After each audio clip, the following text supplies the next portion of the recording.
बिस्मिल्लाहिर्रहमानिर्रहीम। अस्सलाम वालेकुम दोस्तों। आज हम बात करेंगे गुफ्तगू के आदाब के बारे में। गुफ्तगू इंसान की शख्सियत का आईना होती है। एक मुहज़्ज़ब और बाअखलाक इंसान की पहचान इसकी बातचीत के अंदाज से होती है।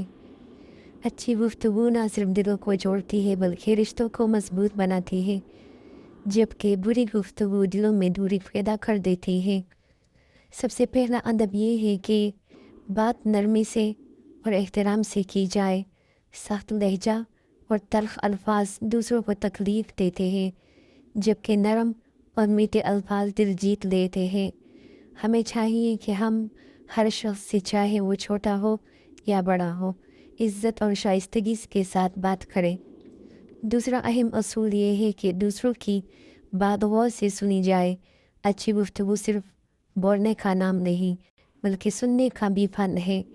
जब हम किसी की बात तवज्जो से सुनते हैं तो उसे इज़्ज़त और अहमियत का एहसास होता है, जो एक खूबसूरत ताल्लुक़ की बुनियाद बनता है। गुफ्तगू में सच्चाई और दियानतदारी भी बहुत ज़रूरी है। झूठ और मुबालगा आराई से न सिर्फ एतमाद को ख़त्म कर किया जाता है बल्कि इंसान की साख को भी नुकसान पहुंचाते हैं। सच बोलना कभी कभी मुश्किल ज़रूर होता है, मगर यही बेहतरीन रास्ता है। इस्लाम हमें गुफ्तगू के बेहतरीन आदाब सिखाता है। हमें हुक्म दिया गया है कि या तो अच्छी बात करे या खामोश रहे। गीबत, बहतान और फजूल बातों से बचना चाहिए, क्योंकि ये ना सिर्फ गुनाह है बल्कि मुआशरे में फसाद का सबब भी बनते हैं। मज़ीद ये कि गुफ्तगू में सब्र और बर्दाश्त का मुज़ाहरा करना चाहिए।